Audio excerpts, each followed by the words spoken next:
Microsoft, já fui Google, e agora estou do lado do startup da Força, eu já fui, né, da Quanto, onde eu trabalhei junto com a Rafs, e agora eu sou CEO aqui do Purple Metrics. E, bom, adoro o tema de Product Marketing. Quando eu cheguei lá na Quanto, basicamente a nossa construção de time foi muito calcada em Product Marketing, que era onde faltava construir, dar mais robustez. Então, eu gosto muito dessa temática. Também sou expert lá na Terra, dou um dos módulos lá de Product Marketing lá também. Então, quando a galera falou que existia a comunidade, que estava rolando esse movimento, com certeza estou interessado em participar. Então é isso. A ideia é a gente trocar umas figurinhas aí, todo mundo junto. E é isso, menos aquela teoria onde tudo é perfeito e trazer mais o que a gente vivenciou aqui no Purple Metrics. Senão a gente vai abrir a cozinha aqui para a gente poder conversar com vocês do que a gente já passou, que a gente aprendeu, que a gente ainda está aprendendo. Então, é isso aí. E, bom, hoje especificamente eu tô meio gripado, tô fazendo uma força aqui. Todo mundo que tá aqui às 7 horas da noite é com certeza muito guerreiro, guerreira. Então, valeu todo mundo. Tô meio gripado. E se surgir umas gatinhas, é normal. Elas são CEO da casa, então pode ser que elas surjam aí. Vai lá, Má.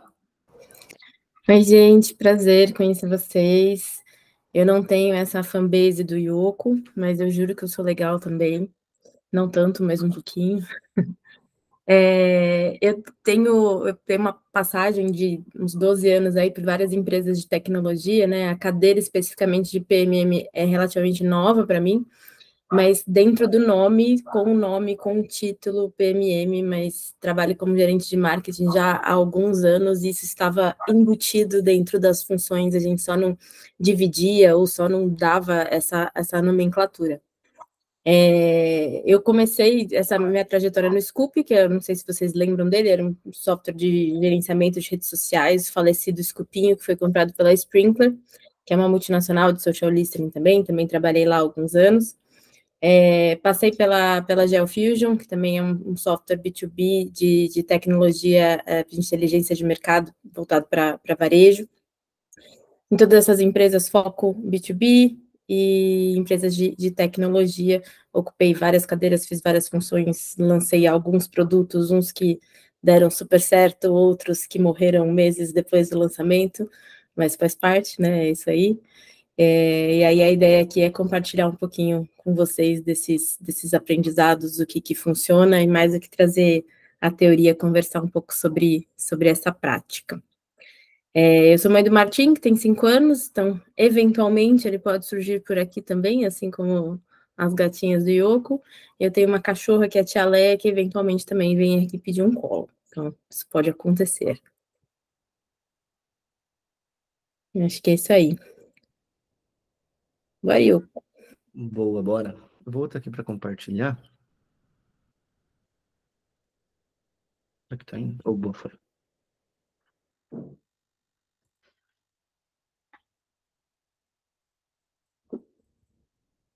Só tô adicionando a Má aqui para ela poder mexer nos slides também. Boa, acho que foi, Má. Vê se foi. Boa, rolou. Aí, galera, fique à vontade para mandar pergunta no chat. Eu não sei se estou bagunçando aí, Rafa, mas fala aí. Então, manda pergunta no chat. Se tiver coisa que faz sentido, a gente já vai pegando, vai conversando. A gente vai mandar um Slido aqui para a galera mandar as perguntas pelo Slido, tá? Ah, boa, boa. Isso, então slide. Foi mal, já baguncei. Mas já vamos mandar aqui no chat. Ótimo. Então tá bom. Eu e Yoko, a gente apresenta o Pills lá do Purple também quinzenalmente, então às vezes a gente tem uns jeitinhos já meio quadradinhos de lá. Então foi mal se a gente cometer algum insulto às regras aqui. Mas bora lá. Então aqui a gente já se apresentou, né? Acabamos já falando um pouquinho da gente. Essa foto é muito legal, quando a gente vai no evento do GLA, a gente sai com as fotos de perfil já renovadas.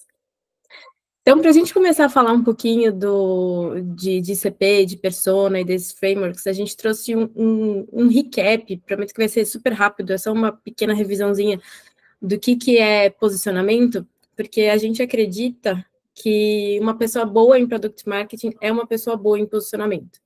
Então, se a gente não souber bem como posicionar um produto, o que é posicionamento, como isso funciona e por que ele é tão importante, a gente não consegue descer para as outras coisas, né? Então, por isso que a gente trouxe esse remember aqui. Então, tem uma frase que é do livro, acho que é famosinho, a maioria de vocês já deve ter lido ou visto por aí, que é nunca sei pronunciar exatamente, é do Al Ries e do Jack Truth, que é o Positioning. Eu sou formada em jornalismo, né? Então, eu li isso na época da faculdade, sem imaginar que um dia eu ia trabalhar com marketing, que na época eu achava que era um absurdo as pessoas quererem vender coisas e ganhar dinheiro. Imagina que absurdo, eu queria só salvar o mundo. Mas quando a gente fala de posicionamento, posicionamento não é o que a gente faz no produto. Posicionamento é o que a gente faz na mente do potencial comprador. Ou seja, você posiciona o produto na mente do potencial comprador, né? Então, por mais que a gente crie o produto, o que a cliente vai entender é, de fato, o que a gente criou na cabeça dele, não necessariamente o produto em si. Então, quando a gente pensa nessa lógica, posicionar está mais para alugar um triplex na cabeça do cliente, né? Então, quando a gente vai falar sobre um produto, a gente cria uma historinha, a gente cria toda uma narrativa, a gente posiciona ele de uma forma que ele vai ficar pensando nesse assunto. A gente cria um assunto para ele pensar com ele mesmo, pensar com a família, pensar no que aquele negócio vai ali, as caraminholas na cabeça dele. Então, é isso que a gente está querendo quando a gente posiciona um produto, que a gente tenha esse impacto na mente da pessoa. E aí, a gente trouxe uma definição da April Dunford também, né, a musa do Product Marketing, que posicionamento define como o seu produto é líder em entregar algo que um grupo bem definido de clientes se importam muito.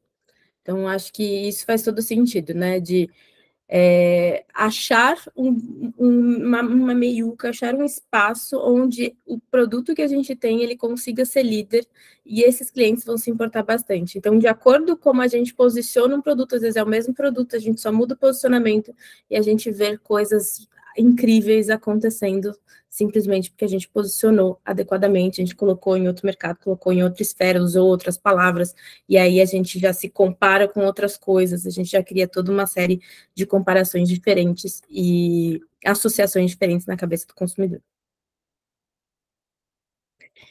E aí, se a gente vai alugar um triplex na cabeça do cliente, que ele entenda a gente da forma certa, né? Então, o cliente precisa entender, isso é para mim? Precisa bater o olho, entender, olhar aquele produto, perceber a mensagem, falar assim, é para mim? Faz sentido para mim? E se faz esse produto, por que que eu, marca, sou a melhor opção? Né? Por que que faz sentido que ele compre da gente, não compre do concorrente, nem olhe para o concorrente? Então, na prática, a gente pode falar uma auditoria, falar um monte de coisa, mas assim, o posicionamento, ele vai balizar todas as outras ações que a gente vai fazer, então ele vai virar um documento interno e que ele vai estar em constante evolução. Então, desde que eu entrei aqui no Purple, acho que o documento de posicionamento, ele já virou muitas coisas, e a cada semana ele vira outras coisas, e a cada nova descoberta a gente coloca outras informações, ele vai virando outros bichos, vai tendo outras referências. Então, nunca é um produto final, né? Então, isso que é legal. Ele vai ficar interno, ninguém vai ver o quartinho da bagunça, ninguém vai ver a loucura que a gente fez lá, é para a gente se entender, para a gente se achar, e que vai estar em constante evolução, sempre revisando, sempre colocando novas informações. E ele, a partir dele, que vão sair todas as outras ações de marketing. Então, sem ele estar bem construído, sem ele estar bem consolidado, não vai funcionar. E aí, agora sim, a gente fazendo esse recap em posicionamento, a gente vai mais o deep dive em CP e em persona. Então, esse aqui é o framework que a própria April Dunford, ela divulga, né, ela usa nos treinamentos dela, nas consultorias, enfim, e divulga isso. Então, tem vários pontos, né, então, dentro deles tem o de alternativas competitivas, que eu acho que é uma das coisas mais legais, eu até falei para o Yoko ontem, assim, acho que de tudo quando a gente constrói esse framework, a gente está preenchendo esse framework, para mim é uma das coisas que mais abrem a cabeça, né, pensar em onde que a gente está, com quem que a gente concorre, o que os outros, os clientes, onde eles enxergam a gente, né, e com quem que a gente está concorrendo na prática, né, e é um exercício muito, muito legal para entender, para além do nosso viés, né, porque às vezes a gente fica naquilo, né, eu queria um produto para isso, aí fica naquela coisa, um produto disso, na verdade, não necessariamente. Quais são os nossos atributos únicos, quais as features que a gente tem que a concorrência não possui, se a gente tem concorrência, enfim, quais são os outros produtos que a gente concorreria indireto ou indiretamente, qual que é o valor que o nosso produto entrega para os usuários, e o que a gente vai falar hoje aqui, que são os consumidores interessados, quem são as pessoas que se importam muito com o valor do nosso produto, e também tem a parte do mercado em que você ganha. E aí tem, acho que a grande ponto aqui do ponto 4 esse muito é o que faz a diferença, né? Quem são as pessoas que se importam muito com o valor do seu produto? Não é quem, pode até achar legal, ou pode até se interessar, ou pode até, em algum momento, achar que vale a pena. Não, é quem vai, de fato, falar, puta, é isso que eu preciso, essa é a solução que eu quero, faz todo sentido. E aí a gente trouxe essa tirinha, e aí eu queria ouvir de vocês, quem se identifica com essa tirinha, quem já passou por isso, quem já escreveu redações completas, parece que a gente está no Minhas Férias de volta para a escola, escrevendo as historinhas das personas. Vocês já passaram por isso? Vocês curtem escrever persona?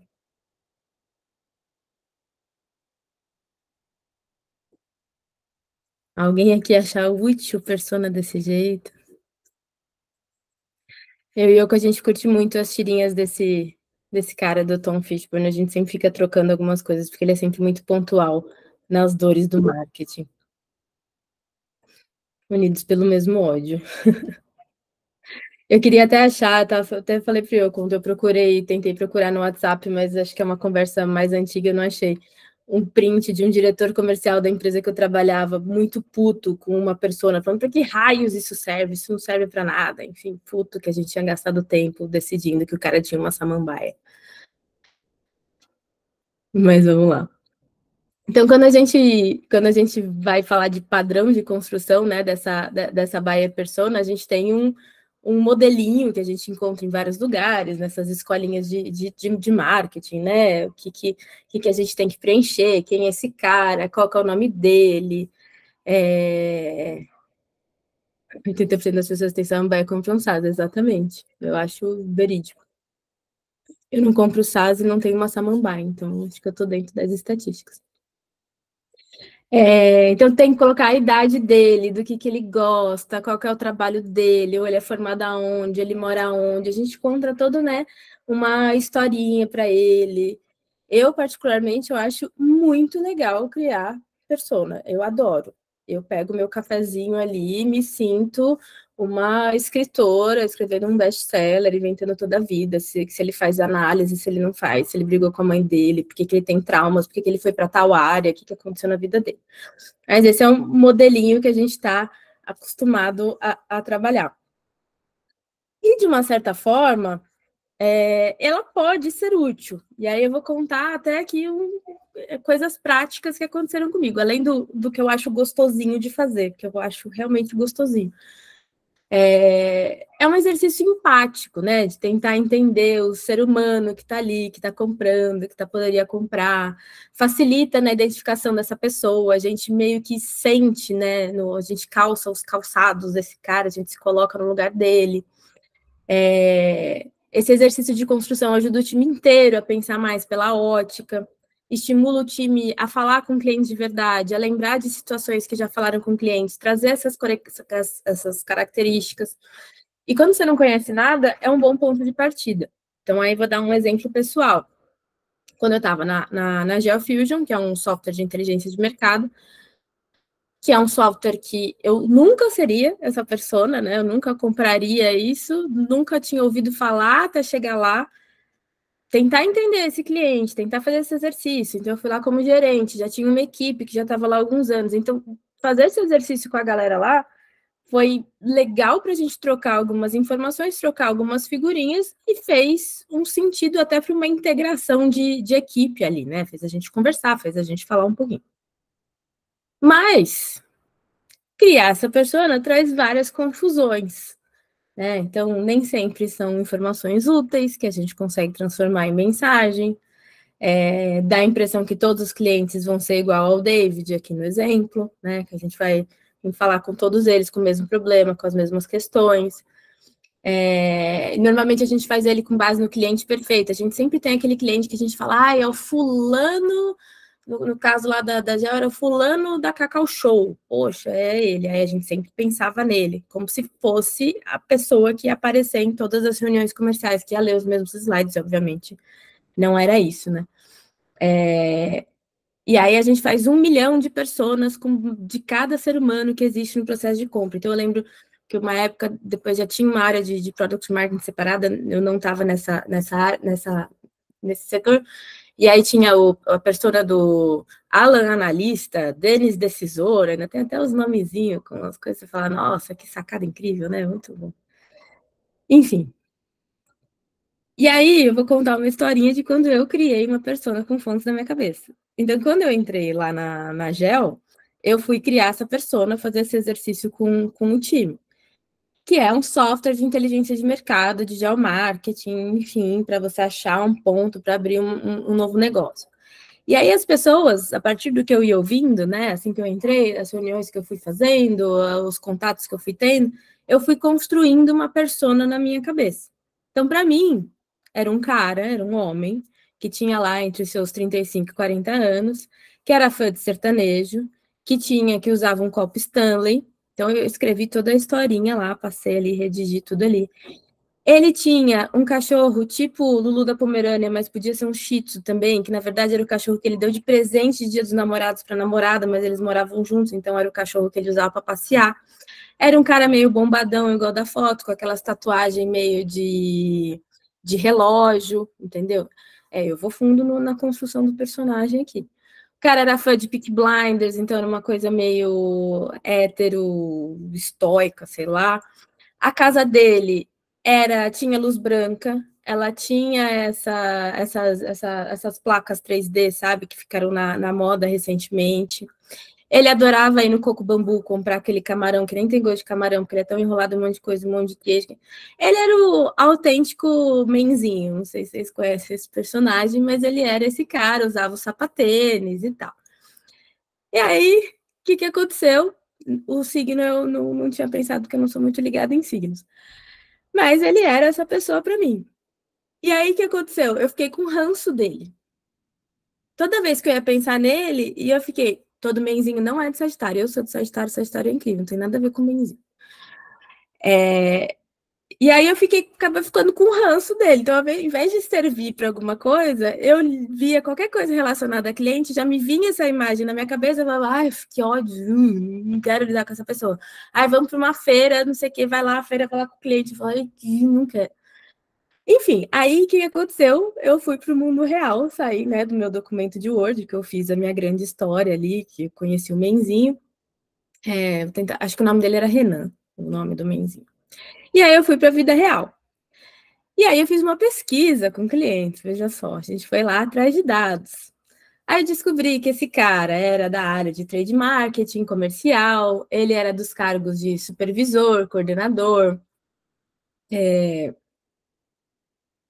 ele era do setor de serviços e também tinha alguns do setor de indústria. Muitas das pessoas trabalhavam na área do setor de ensino, que era um setor que estava bem crescente, preocupado com abrir novas unidades. Tinha uma dor latente, tinha uma tensão com a área de operações, então era o cara que precisava abrir muita loja e ele precisava tomar decisão rápida e ele também precisava acertar, porque essa loja precisava ser rentável no longo prazo. Então, ele vivia estressado, ele tinha 1000 projetos simultâneos, ele estava à beira de um burnout. Aí, quando eu descobri esse cara, aí eu quis abraçar esse cara, de verdade. Eu parei de achar que ele era um menzinho. Falei, poxa, ele tem problemas reais, ele está sob pressão, ele está ali nesse problema, nessa questão e tal. E aí, que eu descobri, não tinha nada a ver com o menzinho aqui, né? Era outro cara. E aí, dentro dessas, fui para uma feira, que era a feira da BF, que a gente fazia direto, e conheci clientes de fato reais, e conversei com eles, e achei alguns clientes, inclusive, legais, e falei, poxa, então não era aquilo que eu pensava. Ou seja, a persona daquele modelo serviu para fazer uma bela integração com a equipe, em termos de exercício, de time.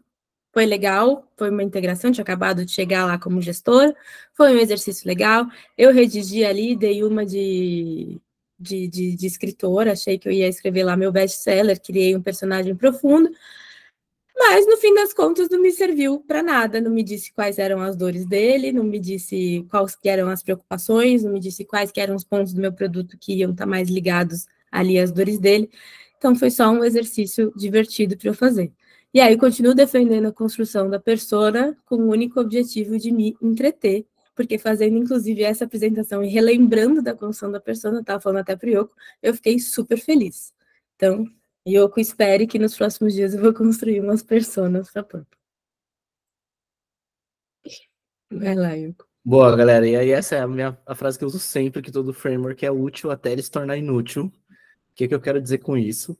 É que, assim, o framework ele é uma simplificação da realidade, né? E ele vai ter uma adaptabilidade, sei lá, X% para cada realidade que ela for aplicar. Então, assim, daqui para frente é onde a gente vai abrir a cozinha do Purple, mas não é para ninguém fazer Ctrl+C, Ctrl+V, façam as adaptações mais úteis para o contexto de vocês. Tá? Então, o que eu mais quero é que vocês mudem esse framework para fazer mais sentido para vocês. Mas vou explicar como é que a gente fez. Então, a gente não é tão granular, não dá tantos detalhes como a persona que a Má fez, mas a gente tem uma certa visão, né, de quem é essa pessoa. E a gente tem que encontrar alguns traços que são mais úteis para depois a gente pensar em ações, ou mensagem, ou desdobramentos possíveis de marketing, tá? E aí ele acaba sendo um misto de ICP, ou que o mercado... E aí isso aqui tá um disclaimer rapidinho, é mais focado para o mundo B2B, que é a nossa maior expertise, né? Eu com a Má, a gente tem mais esse background. Então ele é mais focado para o mundo do B2B. Então a gente tem... Vou passar por cada um dos bloquinhos, tá? Naturalmente, vocês vão olhar isso aqui e falar, tá, beleza, tem bastante similaridade com outros que vocês já devem ter visto. E realmente é isso, assim, esse framework que a gente chegou, ele foi inspirado em vários outros que eram úteis pra gente.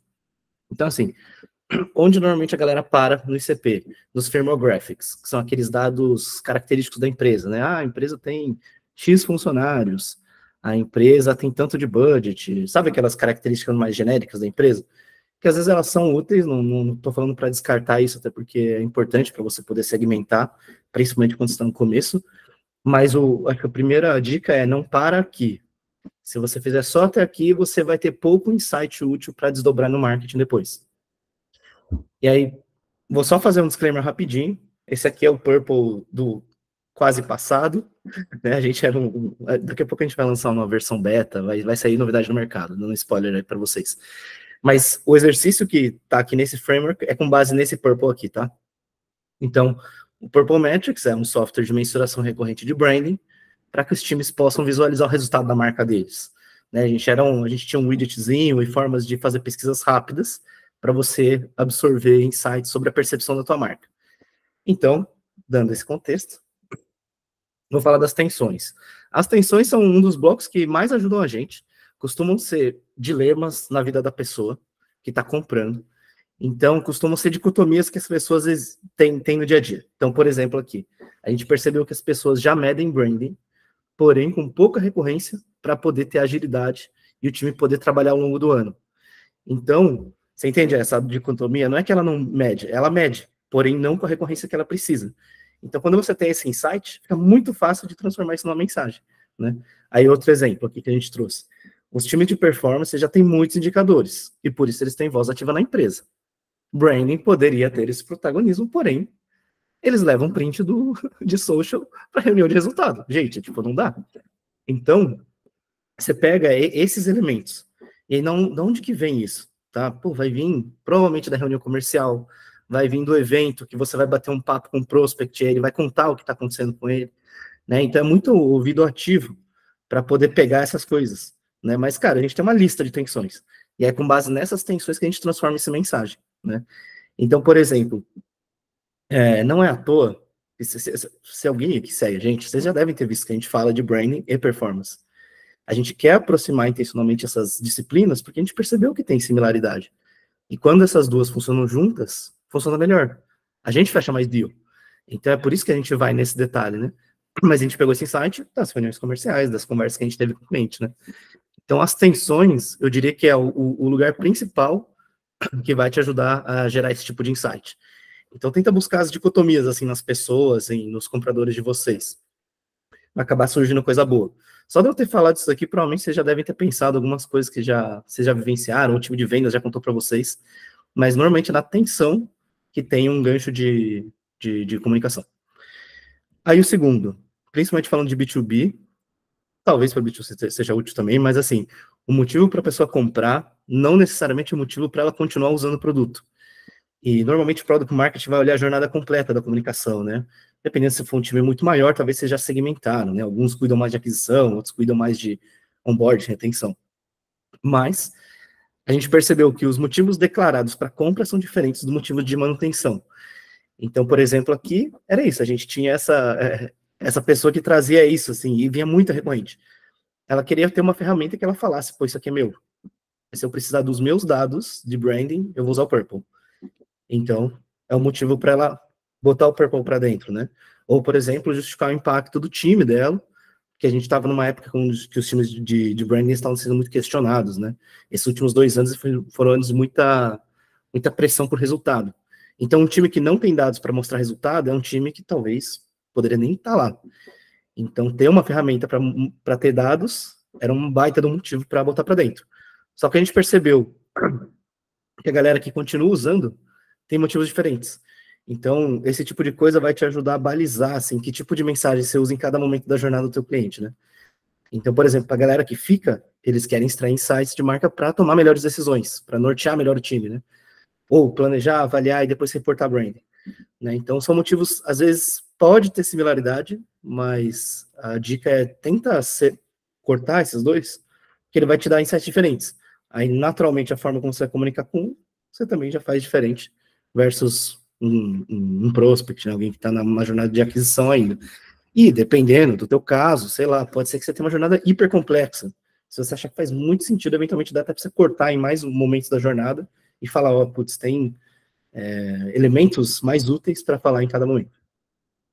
E aí aqui outra dica, cara, às vezes, até o que a Má falou, né, a gente faz 395 personas e tenta falar com todo mundo e fazer ações específicas para cada... Cara, a pessoa mais importante no processo de compra é champion. Então, o foco é nessa pessoa. Então, primeiro, você tem que noiar alguma coisa e descobrir quem que é teu champion. Então, quem que é a pessoa que tem essa dor, tem essa tensão mais latente e vai ser a pessoa que vai, de fato, capitanear esse deal lá dentro. Até tem aqueles estudos, eu tô errando em graus, mas assim, é mais ou menos, acho que 15% a 20% do tempo o teu comprador tá com o vendedor. O resto do tempo ele tá sozinho. Então, você precisa ajudar essa pessoa a levar esse deal para dentro. Então, por isso que a gente foca tanto no champion, que é a pessoa que vai ser, entre aspas, teu vendedor dentro do cliente, né? Então, foca nessa pessoa e não precisa entrar no detalhe dos micros, assim, pega elementos principais que já vão te ajudar a desdobrar a mensagem. Mas não precisa saber se tem uma banha na casa ou não, tipo, tá tranquilo. Não precisa entrar nessa granularidade, mas... E aqui que eu falo que o framework pode ser útil. Tipo, se para uma pessoa igual a Má era muito útil fazer mais detalhado, cara, faz. Se for te ajudar a entender mais quem é essa pessoa, faz, vai na paz. Mas eu sou um pouco mais prático, então eu acabo sendo um pouco mais direta e boto ali os temas mais úteis pra gente. Então, aqui já começa essas adaptações do framework, né? E para ajudar, a gente inventou uma figura, inventou assim, o nome só, né? Mas vocês devem enfrentar isso sempre, que são os blockers e os amigos, porque se a pessoa é amiga, tudo segue no deal. Se ela é blocker, cara, já era. Não avança. Então, vale a pena mapear quem são essas pessoas, normalmente são pares ou são outras áreas relacionadas, né? Decisão de B2B raramente é feita individualizadamente, né? Então, quem que é essa galera? Aí, no nosso caso, se a pessoa de growth fosse contra, cara, travava tudo. Não seguia. Porque a pessoa fala, não, já tentou os relatórios, branding não importa, não sei o que lá. Ou então, se essa pessoa é blocker, já era. Então, por isso que a gente cultiva tanto essa relação performance branding, não só por conta do negócio, mas a gente também acredita que é dali que vem resultado, né?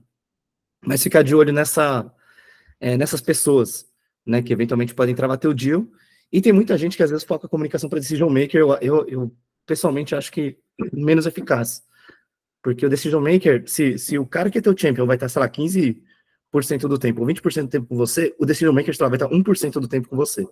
Então, se você dedica muito esforço para falar com o decision maker, acho que mais uma vez está perdendo a oportunidade de convencer a principal pessoa que vai capitanear o deal lá dentro, né?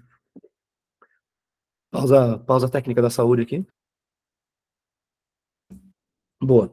Mas é isso, galera. Resumão do framework é esse. Depois tirem print, peguem isso daí, mas assim, lembrem de adaptar para a realidade de vocês. Dica para a galera que está no early stage, o Iago está aqui, a gente estava até falando isso esses dias, né? Mas, principalmente se você estiver num lançamento de um produto, bem no começo, provavelmente é menos cara de ICP, que é aquele cliente padrão perfeito, e muito provavelmente vai ser uma galera diferente, que topa usar um produto em construção, que às vezes ele vê isso como uma inovação para a empresa dele, então ele topa, né, adotar antes a sua tecnologia. Então tem bastante diferença. Fiquem de olho nisso também. Para quem gosta de Geoffrey Moore, é tipo aquela galera dos innovators, sabe? Aqueles 2,5% lá, que são os primeiros clientes. Vale a pena você pegar essa galera para ser seus primeiros clientes.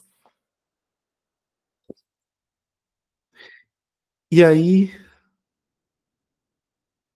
É comigo mesmo, né? Pô. Fala aí. Boa. Então, hipótese de CP. É uma pergunta aqui para vocês. Alguém já conseguiu acertar de primeira a definição de CP e o cliente de fato que você teve no final? Alguém já passou por isso?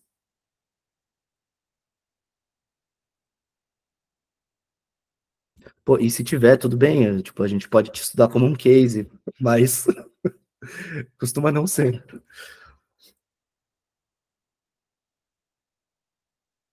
Boa. Então, eu brinco que tinha um cliente meu que ele falava assim, putz, eu quero aquela segmentação que eu vendi a mídia no passado, né? Eu quero aquela segmentação que acerta o cu do mosquito. Eu falei assim, cara, o exercício de CP é o contrário disso. Se você tentar acertar o cu do mosquito, você vai errar, certeza. Então, a gente trouxe aqui um pouco, também muito inspirado na April, né? Mas essa ideia de você imaginar o seguinte, imagina você ter um público total possível quando você virar uma empresa gigantesca que atende todo mundo, beleza? Mas você tem um público-alvo primário. Normalmente uma hipótese. Só que em vez de focar só nesse público, ótima busca, em vez de você focar só num público, tenta expandir um pouco esse público, e aí você tenta encontrar uma galera que está na adjacência, e eventualmente nessa adjacência você descobre qual que é o teu público verdadeiro. Então, aqui é um exemplo fictício, uma muito criativa, ela vai abrir um restaurante robô em Jardins, e a gente estava pensando, putz, quem que iria num restaurante desse? Ah, será que uma galera viciada em tecnologia? Putz, mas vamos expandir. Deve ser uma galera que gosta de hype, uns Instagramers, TikTokers, sei lá, querem ir lá fazer uns vídeos, mas deve ter uns turistas de negócio também, uma galera bem gourmet. Você expande, vai atendendo a galera, porque você não vai fechar a porta, né? Tipo, você é Instagramer, não entra no meu restaurante, não existe isso, né? Deixa a galera vir. E, naturalmente, a sua comunicação pode ser que fique ligeiramente mais genérica no começo, acho que não é muito problema. Porque imagina nesse caso, você faz comunicação só focada em falando de tecnologia, talvez você perde a oportunidade também de experimentar outros públicos. E aí, roda, manda mensagem, faz os conteúdos, etc., e vê qual que é o feedback do público. Aí, nesse caso, é fictício, a gente falou, putz, a galera que mais vai, por algum motivo, não sei, talvez os robôs são mais eficientes, é a galera turista de negócio. Esse é o melhor cliente, ele vai em maior volume, e ele é um cliente muito fiel, ele acaba retornando muito, então a gente percebeu que aquele público é muito interessante. Porém, a gente percebeu que, sei lá, o consumidor comum também vai, os outros, apesar de, eles não são desprezíveis, mas eles são menores, são menos importantes. Então, você mantém essa ideia. E eu vou contar como é que foi no Purple também.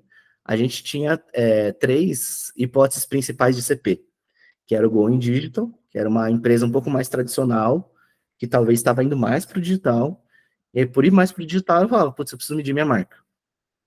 Tinha o Venture, que era, sabe, tipo um Next do Bradesco, é um braço de inovação dentro de uma empresa mais tradiça.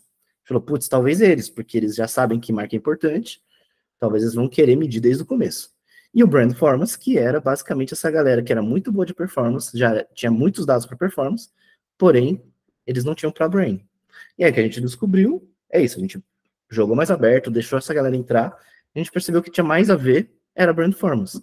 A gente descobriu um outro que era o Early Brand ali, era um público que nem estava no nosso radar, a gente descobriu essa galera, mas esse, entre aspas, Brand Performance era o melhor. Era o cara que tinha mais letramento de dados para conversar com a gente, para entender que isso tinha valor, e de fato pagar o quanto que a gente estava cobrando. E, no final, a gente começou a a gente não ignora os demais, né? A gente ainda faz muito conteúdo aberto, mas tem alguns específicos que a gente pesa mais a mão, né? Então, por exemplo, quando a gente faz o PIOS que a Má falou, que é o nosso webinar a cada 15 dias, a gente fala de temáticas que tem a ver com isso, né? Que vai ressoar mais com essa galera do que de forma mais genérica. De vez em quando a gente faz uns mais soltos, mas a gente tenta focar um pouco mais nesse público, né? Então, eu acho que é essa pegada, assim. E desde que eu vim pro lado de startup da Força, acho que uma das coisas que eu mais desapeguei é tentar acertar de primeira. Eu não sei se é porque é o jeito que a gente é treinado na faculdade, ou é o jeito que você é treinado em empresas grandes, que se espera muita certeza, né, das coisas. Cara, a única certeza que eu tenho hoje é que eu vou errar meu ICP se eu tentar fazer um só. Então, acho que a ideia é essa, você vai lá com um pouco de abertura, mas óbvio, qual que é a diferença? Você tem que ter o radar muito ligado, para você pegar esses sinais e entender de fato qual que tem mais fit com a tua solução, né? E aqui, dica 2, ter o ICP que compra e ter o seu ICP de verdade. Então, o ICP que compra é o cara que fica super animado, ele tem razão para comprar e compra. Mas quando a gente fala de B2B principalmente, a real sinal de ICP é no momento da renovação dos deals. Então, se você entende que essa galera, você conseguiu entregar muito valor para essa galera, ele não vai churnar. Então, o ICP de verdade, e essa é a dificuldade do B2B, você só vai descobrir depois de um certo tempo, alguns ciclos de renovação. Tanto é que uma das coisas que a gente mudou aqui foi o seguinte, a gente negociava deals de 1 ano, porque pode negociar benefício financeiro para o cara, mas a gente começou a fechar deals de trimestre. Porque se o cara tivesse que churnar, ele churnava logo.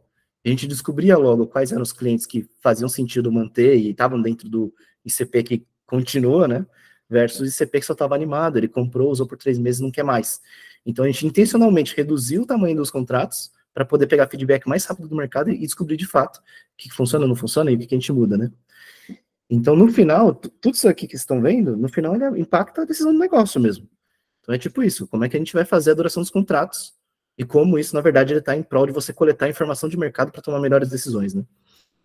E isso tudo, obviamente, ele é muito mais, acho que mais forte no early stage, né? Principalmente no startup, e dependendo dos estágios, né? Se estiver lançando um novo produto, eu acho que pode ter bastante similaridade. Então, aqui é uma homenagem ao nosso amigo, e agora é o momento do print, para mandar para ele, que ICP não se define, né? O ICP você descobre, que é a frase do amigo nosso, Gabriel Barbosa, Simone Cogni, que é isso, né? Aí a gente botou uma mosquinha aqui, agora vocês já sabem do que se trata. Então, esse é o trampo. A gente vai descobrir, de fato, qual que é o ICP. Não é um exercício de acertar lá no fiofozinho. Então, boa, Má, agora é contigo. Boa. A gente colocou a mosquinha e a gente ficou, enquanto fazia a apresentação, tentando tirar a mosquinha que a gente esquecia que era ali, que era uma sujeira. Enfim. Mas para além dos frameworks, tem algumas coisas importantes para a gente pensar quando a gente estiver construindo, né? Porque o framework, beleza, a gente tem um padrãozinho, a gente sabe onde a gente vai preencher, a gente sabe onde vai colocar as informações e tal, mas tem coisas importantes para a gente se ater. Assim. Eu não sei vocês, mas eu já tive muita dificuldade como PMM, ou enfim, em outras empresas, de conseguir informações e de conseguir colaboração para a gente preencher esse framework, né? Então, às vezes, poxa, a gente precisa conversar com o time de vendas, a gente precisa conversar com o time de CS para pegar essas informações de clientes, pegar o que os clientes estão achando, o que eles estão pensando, como é que o pitch de vendas está indo, se fluiu aquela mensagem, se não fluiu, se o champion faz sentido, quem são os champions que a empresa está vendo, que o vendedor está vendo, que CS está vendo, que não só comprou bem e foi legal o processo de compra, mas que está usando o produto e que, enfim, continua curtindo e achando massa. Então, é um esporte de time, né? A gente tem que não só pegar essas informações todo mundo junto, mas é legal que em algum nível a gente faça a construção disso juntos também, porque são pontos de vista diferentes, são feedbacks diferentes, são coisas que a gente não teria visto ou não teria pensado, e aí a outra pessoa vem e esclarece, traz mais um ponto. Então, isso é muito legal, eu vivenciei isso de forma muito positiva e que funcionava muito bem em 2 empresas só na vida, que foi no Purple e no Scoop, falecido, e que era muito massa trabalhar desse jeito e era muito mais simples, né, porque além desse não medo de errar, a gente podia contar com os outros e perguntar para os outros, então não tinha muito essa distinção de, puta, isso é meu, isso é minha responsabilidade, eu tenho que acertar isso, isso é uma tarefa minha. Não, tipo, isso vai impactar o trabalho de todo mundo, isso faz parte da entrega de todo mundo, então vamos trocar ideia, vamos entregar, vamos conversar e vamos fazer isso junto, né? Então, acho que esse é um ponto bem importante. E tem um outro lado, que eu acho que talvez alguns de vocês possam se identificar também, que para a gente conversar e se falar mais, né? Porque o que acontece? Marketing de produto fica de um lado e a equipe de vendas fica de outro. Aí, marketing de produto vai lá, recebe todas as informações de produto. Aí, não, tem que criar o pitch deck, tem que criar todos os materiais de vendas. Aí, marketing vai lá e cria todos os materiais de venda dentro do quartinho dele, dentro da casinha dele, dentro do casulo. E aí, só marca uma reunião para falar com vendas, para apresentar o material que está pronto. E aí, vendas, putz, não quis falar com marketing antes, ou marketing não chamou para falar antes, não perguntou como é que é o processo, como é que funciona, quais são as dores,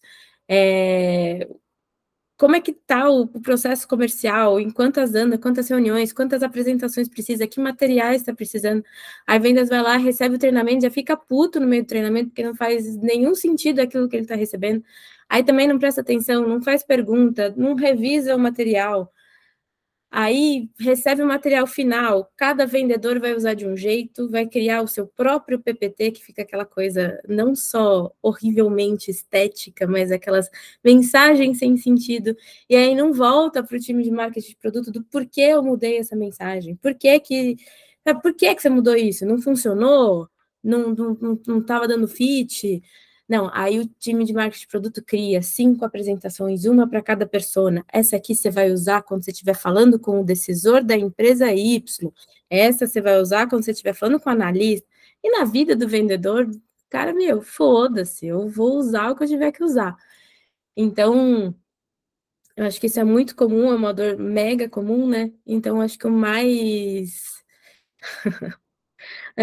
importante é a gente se dar as mãos ali, né? Achar pelo menos alguém no time de vendas que queira conversar e criando esse relacionamento, e criando essa ponte, pegando essas informações, vendo algumas reuniões, participando, né? Eu gostava muito de ir em evento, porque em evento você vê as pessoas falando, aí você entende de fato qual é a mensagem, você vê o que funciona, o que não funciona. Você vai lá na linha de frente tentar testar também, porque é muito fácil reclamar do time de vendas quando a gente não vende também e não sabe qual que é a treta de vender, né?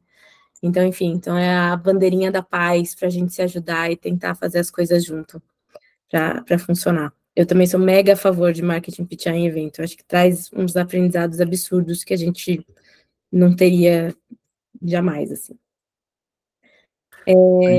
Nessa daí, tem muita gente para o marketing falando, nossa, mas por que vendas está me pedindo pitch deck? Não foi o caso da Mar, não foi aqui. Mas assim, quando alguém fala isso, eu falo assim, cara, você já tentou vender? Quer pegar um cliente e tentar vender? Pega aí, pega um cliente, leva até o final do seu cycle, duvido você chegar até o final sem nenhum material de apoio. Se depois dessa jornada você entender que não precisa, aí tudo bem, aí você volta e fala que não precisa de pitch deck. Você conseguiu fechar um deal. Mas muito provavelmente isso não vai acontecer. Então, assim, só sabe o valor das coisas quem já passou por outro lado. Eu falo isso porque, putz, eu era vendas, né? Trabalhei 4 anos em vendas, já fui suporte técnico também.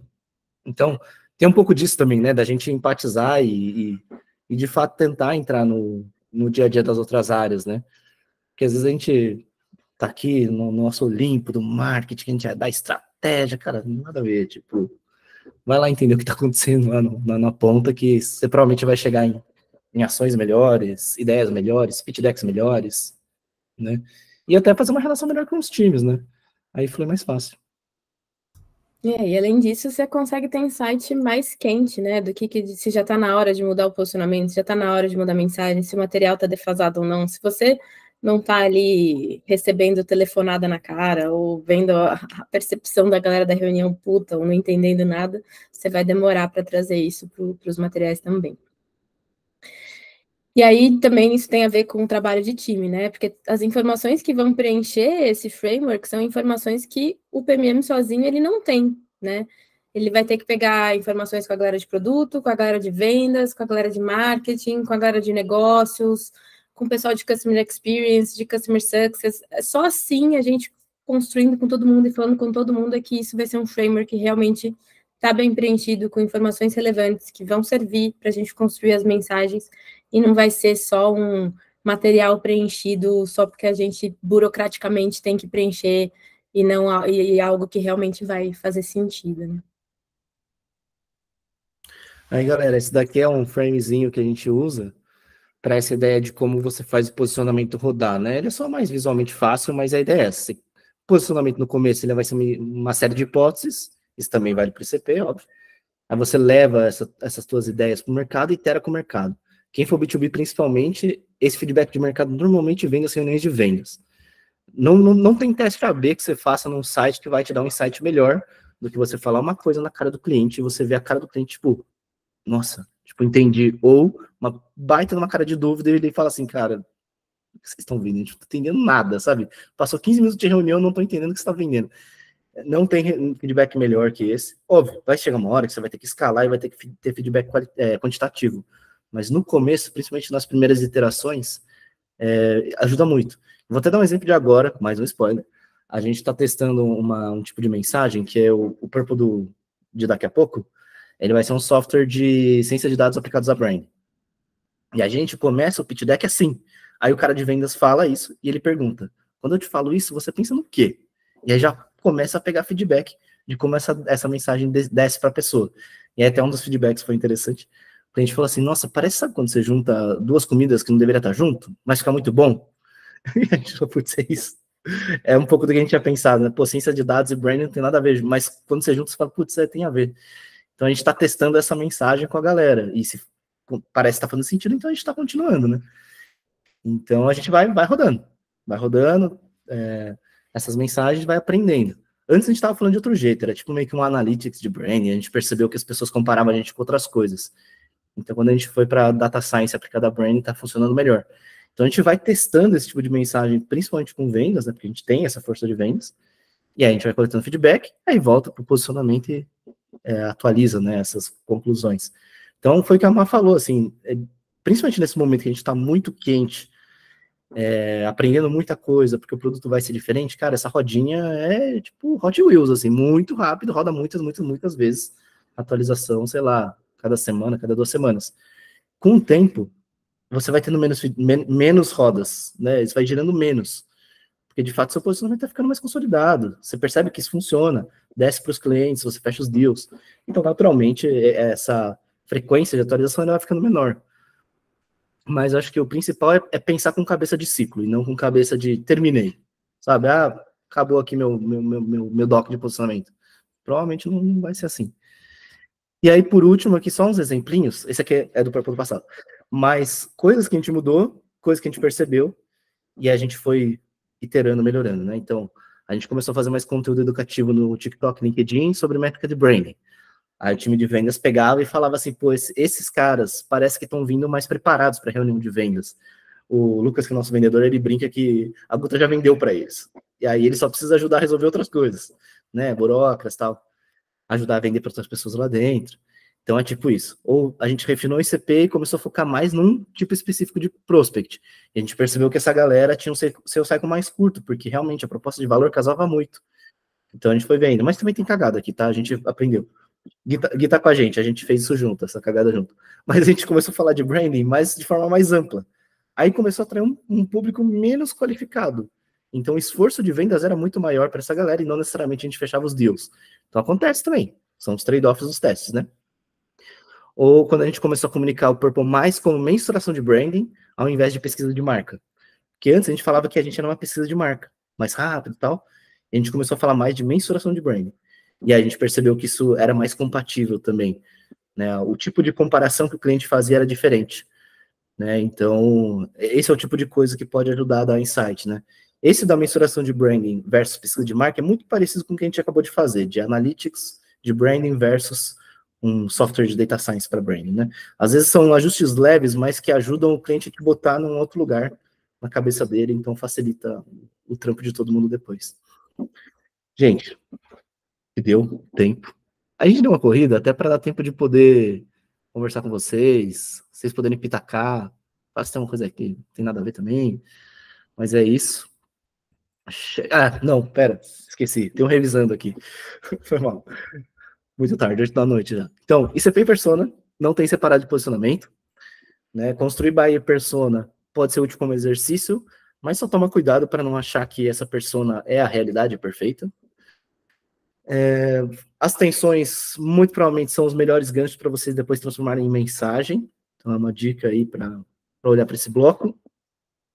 Então, você não define o seu ICP, você descobre o teu ICP. Posicionamento é esse esporte de time, né? E você está sempre evoluindo esse teu documento, esse teu arquivo, né? Então, ele não pode ser um PDF. Ele tem mais cara de Notion, tem mais cara de Miro, né? Uma coisa que você pode mexer sempre. Boa, agora sim, gente. Bora para as perguntas. Espero que você tenha curtido aí. Boa, galera, cara, super rico, adorei super, adoro as dores do dia a dia ali de um PMM, a gente já trazer erros, acertos e o que a gente sofre ali. Cara, bom demais. Eu já vou passando aqui as perguntas que normalmente a gente responde ali as 3, 4 perguntas mais votadas. Então, a gente tem a primeira aqui, ó. A criação de posicionamento pode se aplicar a diferentes frentes, como negócio, marca e produto. Como vocês entendem a interação desses 3 tipos de posicionamento, perdão? Olha, eu vejo o seguinte, né? Quando a gente vai posicionar um produto, quando a gente vai posicionar uma empresa que tem um produto só, às vezes a gente acaba falando da mesma coisa e às vezes é mais fácil, né? Então, quando a gente está, inclusive, começando, eu prefiro ir nessa linha se é uma empresa com um produto só, posicionar as coisas mais ou menos da mesma forma. Não cria confusão na cabeça do consumidor, a gente está passando a mesma mensagem com a mesma força várias vezes, porque a gente não tem budget limitado para conseguir passar várias mensagens da forma ideal, né, com a frequência e com a qualidade correta.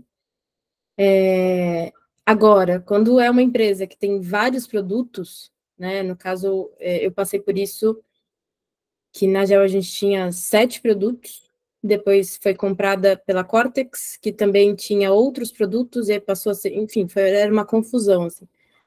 E aí tinha essa dificuldade. Pô, o produto é uma coisa, a empresa é outra, o que a empresa oferece, também tem consultoria, também tem camada de serviços e tal. E aí tem que ser tratada de uma forma completamente diferente, sim, porque senão confunde.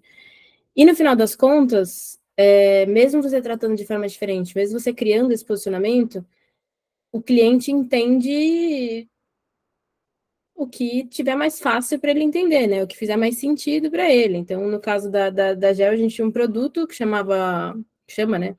On Maps, e ele era chamado pelos clientes pelo nome da empresa, que era Gel Fusion. Então, é preciso muito cuidado na hora de definir isso e um porquê muito claro para você fazer isso. Então, por muito tempo, a empresa tinha um produto só. Será que precisava ter 2 nomes? Às vezes você só está dificultando a tua vida, né? E aí, nesse caso aqui, eu só não consigo diferenciar muito bem qual a diferença de posicionar o negócio versus a marca. Eu não sei se alguém está olhando uma altitude diferente aqui. Mas eu vou trazer meu exemplo como vendedor de Google Ads. Como marca, é como se... Eu não sei se vocês pensam assim, mas a maioria dos meus clientes, 99,9% dos meus clientes, pensavam no Google Ads como performance. Só que eu tinha muitos produtos. Tipo, eu tinha YouTube, tinha Masthead, tinha muita coisa.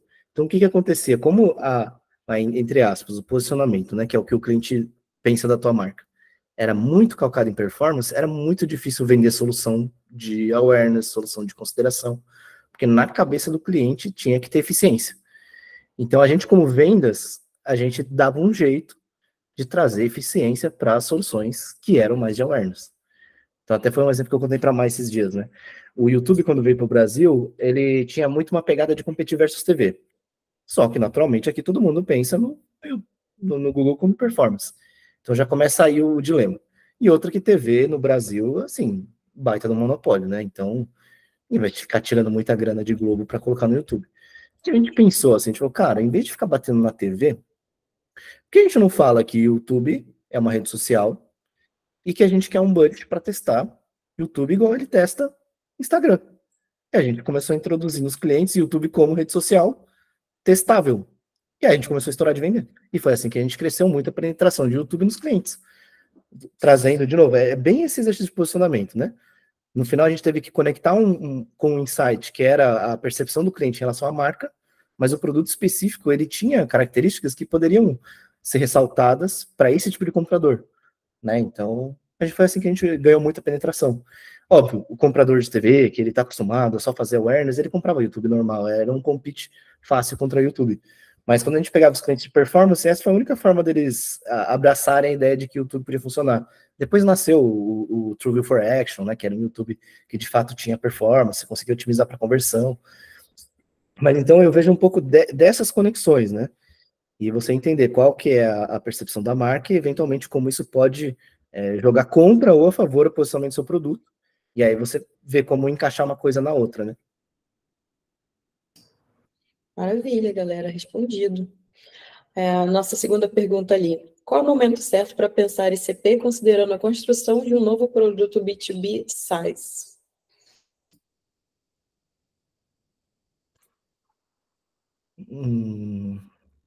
Novo produto, né? Então tá, novo produto, primeiro, eu sei que a gente falou algumas vezes, mas acho que você tem que estar em paz, acho que você vai ter umas hipóteses, provavelmente você vai errar, tá tudo bem, vai ser assim. Mas normalmente você tem que pensar, porque assim, na hora que você vai construir o produto, você constrói o produto para alguém. É difícil você construir o produto pro além, assim, né?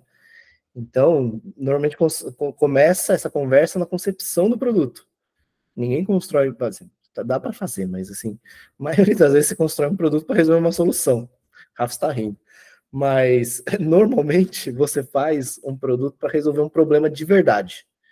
E alguém tem esse problema de verdade. Então, você normalmente, a primeira hipótese de CP é esse elemento, esse ser que você está tentando resolver um problema. Então, costuma começar daí. Se de fato é esse cara que vai comprar em mais volume, que vai ter recorrência ou não, aí só essas interações que vão te responder. Então, esse pensamento, não com uma cabeça de CP de cliente perfeito, mas pensando em para quem a gente está fazendo, normalmente começa desde o zero mesmo. Só não tem esse preciosismo, acho. Eu vejo isso como, trazendo agora as aulinhas de português, né? Acho que é tipo um verbo transitivo direto, sabe? Se você faz algo para alguém. É meio isso, quando você está construindo um produto, você já tem essa ideia pré-concebida na tua cabeça. Eu sou de humanos, você que é das exatas. Então, você já tem essa ideia, pô, tô criando alguma coisa para resolver um problema, tô resolvendo alguma coisa para alguém, né? Então, você já tem uma ideia de quem é esse CP, e aí você só vai aumentando e colocando mais informações, pensando um pouco mais sobre isso. Então, eu diria que, tipo, você já tem essa primeira suposição de CP, e aí você já começa a construir conforme você vai recebendo as informações, né? E aí, trazendo um pouco do que a gente viveu aqui no Purple recente, né, que esse produto, com um produto novo, tinha o framework lá, e tinha várias informações que até pouco tempo atrás elas estavam sem preenchimento, porque a gente não tinha as informações para colocar lá ainda. Então, é um negócio que você vai colocando o que você tem, vai pensando sobre, aí rola uma reunião, aí vem um insight, vem um feedback, vem não sei o quê, aí decide se há algo em produto que faz mais sentido para isso, aí você vai preenchendo isso aos poucos. Então, é um processo mesmo, é tipo um leguinho que você vai colocando as pecinhas. Então, eu acho que já tem esse ECP aí. Maravilha. E como vocês encontram, pesquisam, definem as informações para preencher o framework? São dos amigos, galera. Assim, ó, eu sei que eu tenho que dar uma colher de chá, porque nossa fundadora é marqueteira pra caramba. Eu também sou. O time inteiro também é. Só falta o dev ser marqueteiro, mas, tipo, pra vocês terem uma ideia, a esposa do dev é marqueteira, não é zoeira. Então, assim, é muito padrão a gente pensar que posicionamento é a raiz de tudo.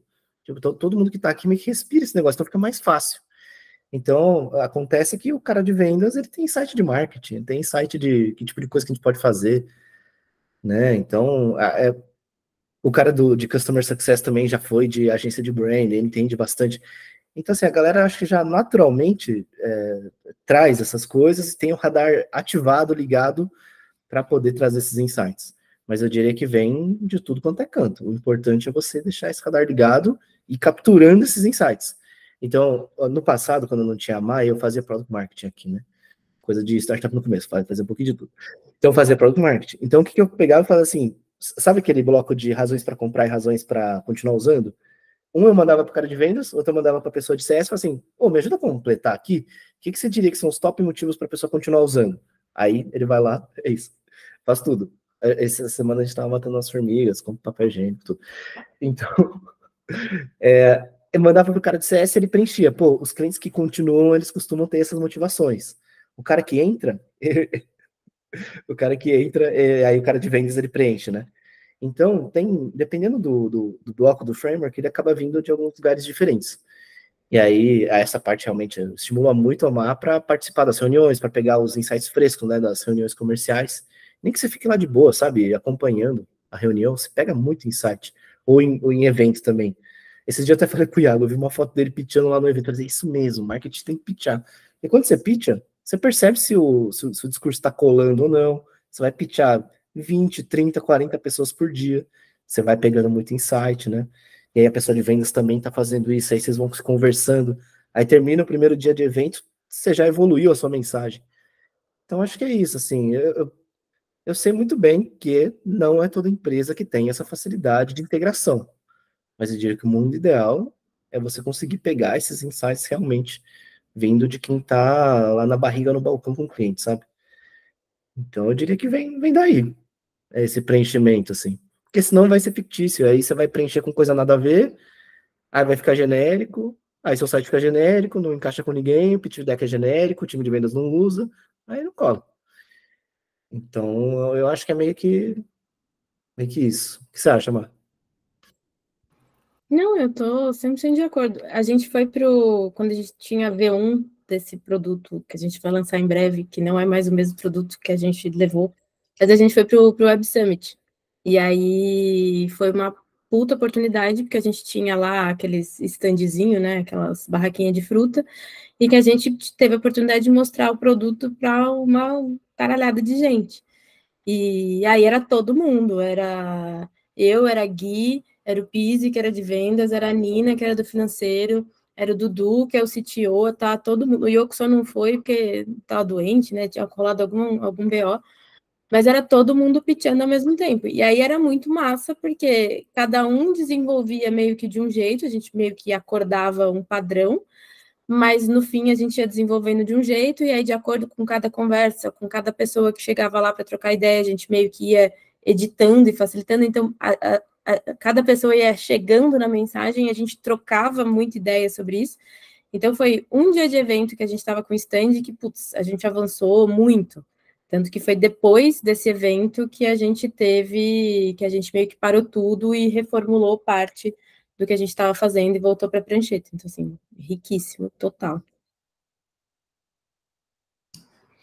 Maravilhoso. E vamos para a nossa última pergunta do dia, que é: qual é o processo para definir as hipóteses de ICP?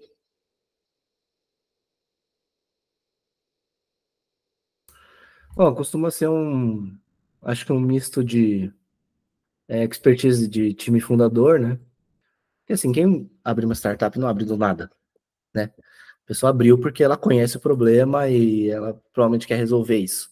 Então costuma vir de hipóteses mesmo, né? Eu gosto de usar essa palavra porque é isso, sem ter essa certeza absoluta, mas costuma vir da bagagem do time. E, às vezes a gente fica até brainstormando, assim, putz, talvez esse público, talvez esse daqui e tal. E aí você começa a definir essas primeiras hipóteses, aí faz sabe aquele target expandido, assim?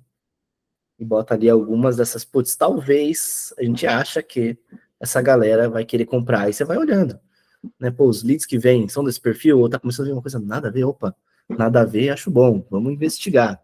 Manda o tipo de vez, mano, vê do que se trata, porque uma empresa dessa tá vindo, estranho, né? A gente pode descobrir, nossa, nunca imaginava, mas tem tudo a ver. Então, acho que para começar a definir as hipóteses CP, mais bagagem do próprio time, assim, mas depois você vai refinando isso conforme você vai aprendendo com o mercado. Eu acho que além de bagagem do próprio time, eu acho que é mega importante isso que o falou, mas também de deixar o mercado falar, sabe? Deixar o mercado sentir. Porque senão a gente fica com esse viés. A gente acha que é para alguma coisa, a gente acha que é para aquela persona, sabe? A gente criou aquela ideia na nossa cabeça do menzinho, sei lá, e aí a gente meio que não deixa rolar, né? E aí quando a gente olha, por exemplo, uma lista de leads chegando, pô, tem 3 empresas de saúde que entraram na mesma semana. Putz, será que tem alguma coisa ali? Ah, tem uma galera de educação entrando. Será que está fazendo algum sentido? Aí você vai para as reuniões, aí você vai começando a perceber alguma familiaridade, não só nas empresas, mas nas pessoas que estão te procurando. Às vezes é um perfil de pessoa também, não só da empresa e tal.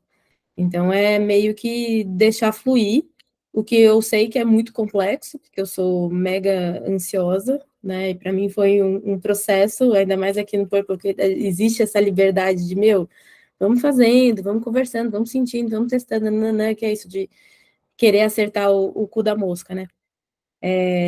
Mas é meio que isso, tipo, deixa rolar, vamos chamando. Ah, tem uma empresa nada a ver. Puta, chama, vamos ver o que ela fala. Alguma coisa a gente aprende. Uma gigante, uma pequena, uma média, uma que faz um negócio nada a ver. Enfim, é isso. Sempre aprendizado. Aquela ia ser a última, mas eu recebi pedidos em off aqui para a gente fazer essa última, de quanto em quanto tempo é importante revisar o ICP. Ó, galera, até se quiser, a gente tá até 8h30? Ou não, Cabantes? Se quiser, eu pelo menos posso ficar aí. A gente pode ir falando. Vai mais, acho que do pique da galera aí. Talvez tá chegando no horário do almoço, da janta, aliás. Nossa, eu tô muito bugado, né? Se fosse presencial, Mas, eu estaria recebendo aqueles beliscãozinhos da é. Nossa, gente, desculpa, assim, o meu cérebro ele não tá 100% hoje, mas eu tô aqui. Mas então, de quanto tempo é importante revisitar o CP?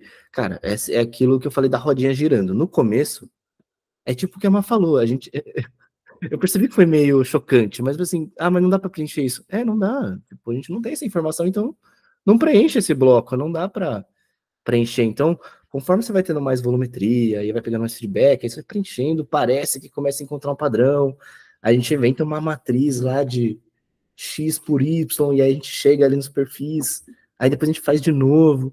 Então, assim, no começo eu diria que quase semanal. E aí é legal você ter uma rotina com os demais também, né? Então, junta lá o time de marketing, venda, CS, fala, galera, vamos dar uma revisitada nisso aqui e tal. Talvez semanal, quinzenal, vai depender do ritmo das conversas que vocês vão ter lá com os prospect clientes. E aí é super natural de atualizar muito mais rápido. E aí vai chegar uma hora que vocês vão perceber, tipo meio pesquisa quality, assim, chega num certo volume, começa a ficar tudo igual, meio repetido. Aí você fala, eu acho que tá começando a se desenhar aqui, perfil A, B, C, D, e aí você vai ter menos atualizações. E tem uma coisa legal que é nesse momento que a gente está fazendo isso direto, né? Porque toda reunião, basicamente, é uma atualização de CP, mais uma informação, é mais uma coisa. Então, a cada rodada, cada semana, tem um monte de informação nova. Mas, ao longo do tempo, isso vai espaçando, né? E eu acho que é massa, nessa parte de preenchimento, de revisão, contar com as outras pessoas sempre também. Então, por exemplo, o Pomps, que é de Customer Success aqui, ele tem uma visão de ir para uma reunião, ele já sente quem vai ser um champion, quem vai ter mais aderência, o jeito da pessoa, o jeito que a pessoa fala, o jeito que a pessoa sente, o jeito das perguntas que ela faz e tal. Então, ajuda também a atualizar nesse sentido, a gente trocar com outras pessoas, porque com a prática dele, ele tem essa noção que eu, por exemplo, não teria. Gente, mais uma vez, chiquíssimo aqui esse momento com vocês. Já vou agradecendo aqui, mas antes de agradecer, já queria pedir para o pessoal falar o que vocês acharam. Imagino que todo mundo tenha gostado. Cara, para mim foi riquíssimo, sempre muito bom trocar ideia com a galera também. Aqui todo mundo que fala PMM, é todo mundo muito fã da Purple, então foi muito legal essa conversa, acho que os problemas ali, tudo da vida. Então, já falem aqui para a gente o que vocês acharam, avaliem aqui para a gente, mandem para a gente. Trazendo aqui um pouquinho também de spoiler, nossa próxima live vai ser com a Kayane, que ela é Product Marketing Lead da NeoGrid, ela vai ser um episódio sobre Battle Cards, então, Frameworks Battle Cards, vai ser o nosso próximo aqui, contem com a gente também, já participem. Antes de eu agradecer, né, finalmente eu vou pedir para a gente fazer uma coisinha, tirar uma foto, todo mundo, né, fechar essa parte aqui da nossa galera.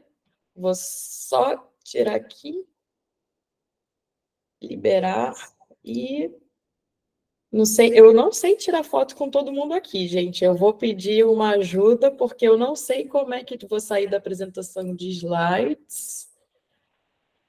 Aqui, parar de interromper compartilhamento. Eu acho que agora aparece mais gente. Eu não sei se tem alguma forma de aparecer mais gente.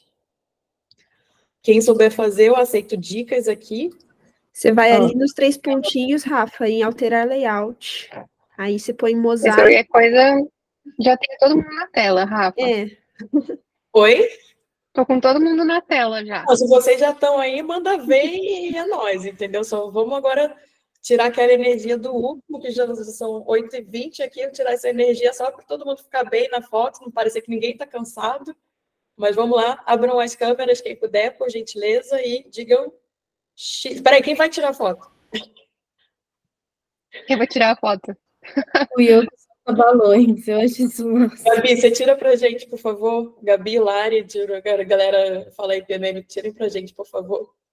Beleza? 1, 2, 3 e... Foi? Saiu? Aquela, né? Foi, saiu. Você não para de... Você fala entre os dentes. Então, gente... o pessoal que participou, muito obrigada por vocês terem ficado também até essa hora com a gente, muito bom ter vocês aqui, muito bom ter a parceria de vocês, e Yoko, Mari, super obrigada, foi riquíssimo, adorei, muito boa a troca, sei que vocês tinham se oferecido para ficar mais tempo, mas qualquer coisa a gente marca uma outra conversa com vocês também, para vocês não ficarem mais cansados. Obrigada mais uma vez, espero todo mundo na próxima, valeu demais, gente, muito bom, obrigadão. Valeu, gente. Obrigada.